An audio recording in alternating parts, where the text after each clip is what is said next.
What's good, YouTube? I know I haven't made a video in a while, like a month or so, but that's because school has me tied down. I've been just trying to grind, trying to study for quizzes, tests, assignments, just everything. Now I have a little bit of free time. I can make a video for you guys. I just want to let you guys know that I really do enjoy making videos, and I wish I can make them as often as possible. But it's just kind of hard with school, and my life is not that interesting. Anyways, let's get right into it. Okay, so about a month ago, when school wasn't too crazy, myself, Ryan, and Maggie, we went to an all-you-can-eat hot pot place with our mentees, the PT1s, and the food there was delicious. It was really good, and we just had a good time just chatting it up. And afterwards, we went to watch a movie. We watched The Gift, a psychological thriller, and I thought it was really good. I give it like an 8 out of 10. And also, I want to give a quick shout out to our IM team. They're just plowing through the competition. Dodgeball, racquetball, flag football.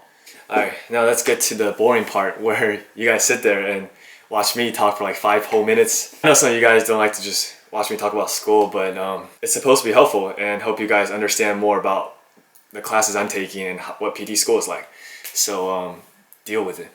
I'm just playing.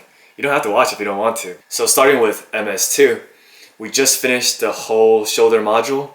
So by now, I should be an expert on the shoulder. I should know everything about the shoulder, how to diagnose the different disorders, and what kind of intervention to use to treat your shoulder patients. Just to run it through real quick, some of the disorders that we went through, we learned about primary, secondary, subacromial impingement, internal impingement, subcoracoid impingement, rotator cuff syndromes, labral disorders, pec ruptures, AC disorders, shoulder instability, glenohumeral dislocations. I know there was a lot to learn. I survived, barely. But basically we went through each disorder, and then we go through what tests we would use to diagnose the disorder, special tests, and we go through what interventions we can use to treat those certain diagnoses. And the intervention portion, most of the time we start off looking at the posture, try to correct that, and then we warm them up on the UBE, stretch them out, perform some joint play, orthokinematics, and then we work on muscle performance, strengthening those muscles, and then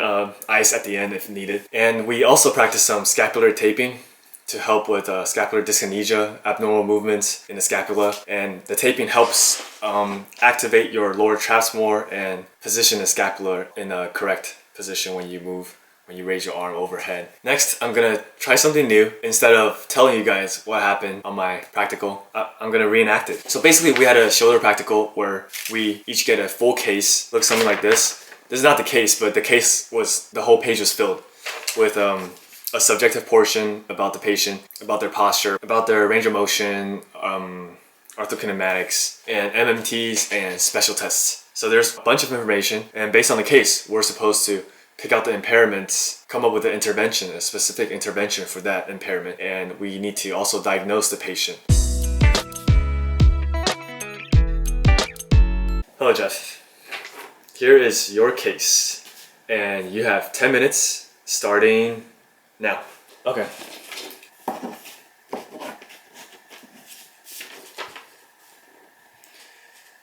Ready. Sorry, time's up. Wait, what?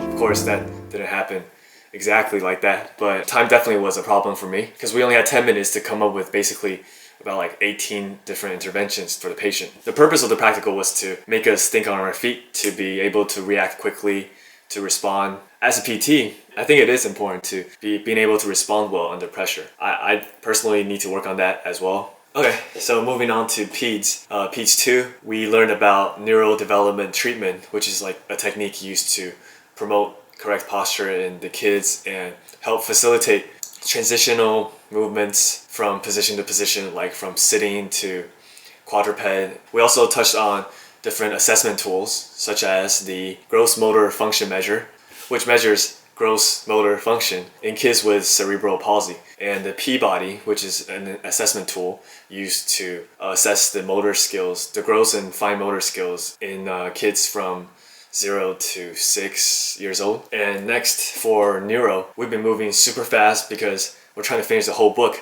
in just one semester. So we went over pain and the different pain control theories, counter irritant theory and gate control theory, the pain matrix and how it regulates pain information, also different types of pain, neuropathic chronic pain as seen in many stroke patients. We learned about the basal ganglia and the different pathologies like Parkinson's, dystonia, Huntington's disease, and some types of cerebral palsy. The different signs of upper motor neuron and lower motor neuron lesions, and upper motor neuron syndrome, which includes traumatic brain injury, spinal cord injury, stroke, multiple sclerosis. So yeah, I just quickly touched on the stuff that more relates to PT. We also went through the different autonomic system, parasympathetic, sympathetic nervous system, and all the good stuff we learned in physiology.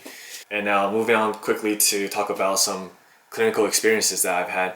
I've been to 2 more pediatric experiences. One was at a school setting and one was at a specialty setting. Both of them were pretty interesting. I didn't know there are so many different settings just for peds. And I also went back to the outpatient clinic at the school. And people ask me all the time, what type of PT do you want to be? What kind of field do you want to go into?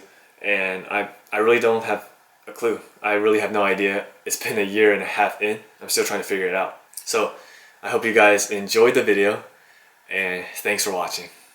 Oh, before I go, for the people who stayed all the way till the end of my video, I just have a little quick ab workout for you guys. So enjoy.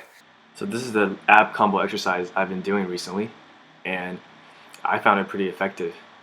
I start off with this first exercise for about 15 reps and then I transition straight into the second exercise. And I do about 15 reps and 3 sets total. And as you can tell, I was pretty burned out.